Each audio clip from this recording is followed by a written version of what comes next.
Hey, welcome back, everybody. I just want to kind of show you guys if you guys wanted to get something to overpower the sun when you're taking pictures outside. And normally I use a flash, but I just got a couple different little flashes here. These are pocket flashes. These are actually very powerful, 200 watts. The Godox AD 200 Pro, which is right here, is very nice. As you can see, it's very compact. Actually, it is a little on the heavy side, but overall, this actually is 200 watts of power for the sun, so it's going to do a very good job outside. But if you don't want to spend that much money, Neewer has the Q3, which is also a 200 watt power flash, and it's basically like the Godox 200 AD 200 Pro. So these two together, they're very powerful flashes.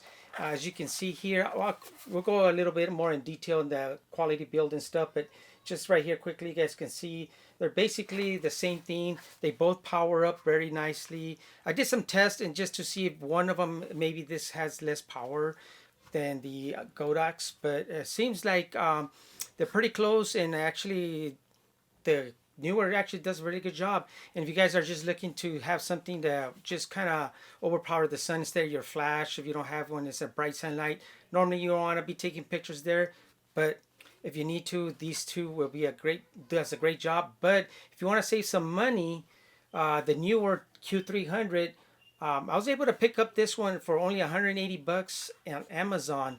They had a $20 discount and it was on sale, so it only ran $180. But I'll tell you the difference why the Godox still has more features than the Neewer itself. So let's take a quick look and then we'll see. And I'll put some pictures and things like that to compare and see which one. If you guys just kind of give you an idea of the power of these flashes outdoors and what it can do in overcoming. And these are also high-speed syncs. So let's take a quick look. All right, so let's take a closer look at these. As you can see here, the Neewer bag. I'm not going to do an unboxing or anything because there's so many of them. But I just want to show you guys the bag it comes with. It is a lot bigger than the Godox, as you can see here. So you are going to get a little bit more bulky. I do actually like the Godox little bag here that it comes with, only because it's nice and smooth and more compact. This is more on the cheaper side, as you can see here. Just but it does its job. And inside, I can put the flash in here. It's got the charger in there, and then it's got for the umbrella. So I'm not going to open up all this. The battery just goes normally there. But I kind of want to show you guys the bag differences. So we'll set this aside here, and then I'll show you guys something either towards the end of the video or anything. But what I do. Oops, sorry. And then in here, same thing. It's got for the battery. It's got the parabolic flash there, and it's the adapter there too. That's my cover for that. But same thing. It's got that thing in there. So and the charger and the cord here, and it's got a nice little where you can put things in there. But let's take a look at the flashes themselves. And like I was mentioning to you guys, I'm gonna set these aside. And the boxes they come with, the Neewer, of course, comes like in this cheaper cardboard, nothing fancy. That's all you get is this really quick. It's got the Neewer and then that. So let's put that to the side. And you can see the Godox. It's got a nice, looking box and everything. So it's got more detail in the back, as I was explaining to you guys. You get the different types of flashes that you can put on there. So let's just do a little quick look between these two. As you can see here, the Neewer itself is pretty nice, like I mentioned it to you guys. It's got this is actually like a rubber coating on it, so it's not slippery or anything, and it's a gray color. As you can see here, it's got the vents. It's got a little so you can put it on your, like, let's say on a stand, and you can screw on there and put it on there, which I do. And then it's got another one on the bottom, so you can put a same thing on a tripod, which is very nice because if you're doing a solo taking pictures. Up here in the front itself, it's got some vents, so keep the heat off the flash when you're actually doing some taking pictures. Another vent here on this other side, and this actually has a pop-up little switch here for the batteries. You can see here the batteries actually, I'll go over that real quick, but again, it's got, I believe this is a 3200 milliamp battery, 46 watt battery. Very nice. Here's got a little quick thumbnail for switching on the on the settings, as you can see here. For it really quickly, if you want to, just kind of scroll in there, which is nice, very nice. And then here on the top again, it's got the name, like I mentioned, newer and rotor size here. Here it's got the on and off button here, and here it's got actually this is, I believe, yeah, this is if you want to do the sync with the cable to the flash, if you just didn't want to have the remote flash wireless. And in the back, it's got the newer. I'll take this off really quick. It's got the little cover there, so I'll leave it there for now. Or maybe I should take this off. I don't know. I was supposed to pull this off. Oh, there you go. Let's take that off. So set this on the side. It's got the quick setting buttons here, which is very nicely on there, and it's got for the wireless infrared flash up here, so you can have it flash go off with another flash. So now let's take a look at the AD200 Pro here. As you can see, this is actually, as you can hear, this feels more. Actually, I actually like the newer feel. This one has got the hard plastic. Not that it looks cheap or anything, but in reality, I like the quality of this one for now. I'll show you why. Because this has like a hard plastic, so it kind of gets scratches, and it's a lot slippery because it doesn't have a grip like this. I wish this was actually in black. I don't really like this kind of gray on here, but not so much. So again, it's got the same, as you can see here, it's got for the power on and off on this side. It's got for the, you can put it on a tripod. On the bottom, as you can see here, doesn't have no opening for, actually it does, sorry. It's got for the opening here as well. You can see where it's got for USB-C adapter there, so you can do upgrades as well. It's got for the battery as well, so it just pops out. It's very easy to pop out, as you can see there. It's also, this comes with a 31 milliamp battery, so we'll take a look and see on those. And then it's got for the wireless upgrade here. It's got a USB-C or USB Type A, and it's got for the if you want to sync in there for any flash with your camera there. And the same thing, it's got a big wider infrared kind of reader here for, you can actually set this one to go off with other flashes, so that's nice. Other than that, they're basically the same. The back's got, again, let me turn that on so you guys can see some lettering. It's got same thing, it just has it in different positions. But I like actually the newer. It's got the bigger buttons. I wish that the screen was a little bit bigger on there. Let me pop that on to turn it on. I gotta tell you, the newer screen outdoors is very, very hard to see. It's basically some readable almost outdoors. So I give this one, very, as you can see right now, you can barely probably see on the video. The Godox actually looks, you might not be able to see here that much, but outdoors it's still sort of visible. The wheel that has it here versus on the side that the Godox or the newer has in the bottom there. So it's, it's got, see here and there, it's got for the all the settings really quickly in here, same thing mode, So, basically the software is almost the same. They both do the same thing. It's got your battery in there, shows everything on there. As you can see there, let me see. See how it's got everything in there. And you can see how bright the Godox is in there. So yeah. So other than that, yeah.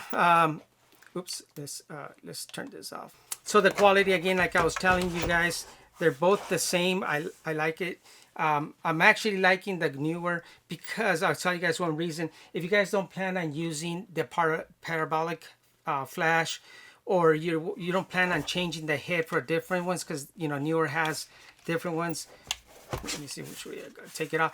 That's the only advantage of this one, as you can take off this and then you can change the heads on the Godox. So if you guys didn't plan and you were just basically gonna use the power flash on it, I would recommend you guys just pick up the newer, because this one, yeah, it doesn't have any, you can't take it out. So that's the only difference on there. When I did my testing, everything looked good. Again, the pricing on the newer also includes the flash or the wireless transmitter. This is also included with the price. So that's another another how do you say, another advantage to go with the newer, because the flat wireless trigger already comes. I took out the door because I was switching the batteries, but the door just shows you right here. And again, underneath the flash here, it's got a quick adjusting settings here. It's got the power on and off there. It's same thing. This is like a rubberized finish on it, which is pretty nice because it's nice and grippy. The only thing I don't like is let me show you guys. You can see once you have in the camera, I like the size of the Godox transmitter. It's nice and sleek and small. You still get the nice little window. I don't mind this big window. Actually, let me see. I'll turn it on for you guys. Outdoors is not very, how would I say it, very clear. It's a little bit hard to see. It's not, too detailed and stuff, but it does the job. I gotta tell you guys, it does do the job. So that's the nice thing in there. So you can set the manuals in here, which is nice because here it's much viewable here than it is behind this outdoors. So definitely, if you're going to be using this, you're going to get this. So that nice thing is you get this whole set for $180 that I picked up. I don't know if Amazon still has that deal, but if they do, I say pick up the newer. It's actually doesn't feel as plasticky as this, as you can see that. But no, I'm not saying that the Godox is cheap. No, by no means. The Godox AD200 Pro is an excellent flash. Very powerful again, very versatile. You can, change, like I mentioned, if you plan on having different heads on here, this is what you need to get, the Godox. But again, this normally, I mean, sometimes if it goes on sale, you can pick it up probably for $329, but normally it's around $349. Then you have to pay, I believe, $59 for this. So you're over a $425 for the set. So here you get everything together. All right, so we're gonna go ahead and test out the newer Q3 flash, speed flash here, and you can see here I got them connected here. You can see it's flashing, and basically you got to take it out of high-speed sync. As you can see here, I actually have the high-speed sync in there. So basically, I'm gonna go ahead and take the sync and put it under TTL. So we'll go to TTL. And we'll see if that's actually going to work with we'll be testing out with the Sony A1 camera. So we're going to see if it's actually able to keep up with this one does actually 30 frames per second capturing the images. So we'll see how fast this flash can keep up with it. I'll do under, this has for, we'll go to silent shutter and also the shutter mechanical. But I'm going to leave it on mechanical to do this test, and then we'll see if it does it under the silent as well. So let's go see. Go to auto. Okay, let's give it a try here. Go ahead. Let me see. I don't have my card. We'll take this out because I don't have all these flash pictures. So we'll go ahead and try it now.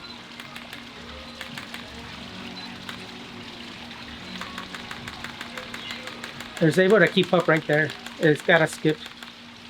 I was able to skip, I think, a couple of them. So if you want to do, this is able to keep up with it. So you want to make sure you have it under TTL. Under high-speed sync, let's go ahead and do the sync. I put it on high-speed sync here, and I got over 2,000 on the shutter. But let's see, I don't think it'll keep up with it. No, it just won't keep up with it. The other way, under TTL, it is going to do, I think it's just doing about 10 frames per second. You guys can hear that. It's kind of falling behind right now, but I think it might be either the battery needs to be recharged, but overall I did keep up with it fairly good. So you're able to catch some good images with it. Let's do, I'm gonna do one more thing here. I'm gonna do it under high-speed sync, but I'm gonna lower the, let's go ahead and, what I'm gonna do is I'm gonna go ahead and lower. Let me go to the mode here and do under manual. And this is the lowest setting. There is 128 for the flash. As you can see, it's just not too bright, but perfect. You can see there's, it's able to keep up with it. This newer flash. So let's go ahead and we'll step it up one more. We'll go to a 1/64th for the flash power. It's able to keep up actually a lot better. Well, not better, but it's still able to keep up. It's losing some flashes. So we'll go to, let's go, I'm gonna go ahead and do 1/32 for the power. So we'll see what that happens. Right there, it's not, yeah, it's not able to keep up with that. Maybe it's a little bit, not too hot or anything, but let me see, I'll let it rest for a little bit. Yeah, it looks like it's not, yeah, it's not gonna be able to keep up with it at that 1/32, but at least you can do TTL, or if you do manual high-speed sync, you got to keep it under, let's see, you should be under 1/64 is the brightness you can have for the flash. Okay, so we're gonna go ahead and test it and try to capture, see how many frames it'll catch. Like I was mentioning, it does TTL. I do have the flash here, and I'm doing the TTL, and I have the camera, the A1 Sony. We're gonna be doing that 200 for the TTL here, and to see how good it captures our grandson here running as Sonic. Okay, you ready? Go. All right, so we'll see how many actually the flash captured, and I can see at the beginning it started capturing quite a bit, then it started slowing down as it's probably not enough charge on the flash, but I think it does a pretty good job though, I think so. So let's give it another run. One more time. You ready? No? Okay, hold on.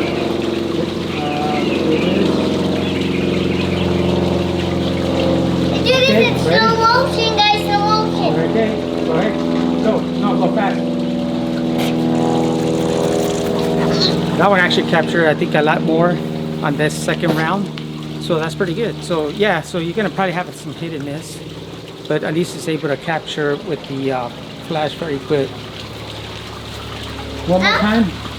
And here we go, one more time. Yeah? Go. Yeah, so that's a good job.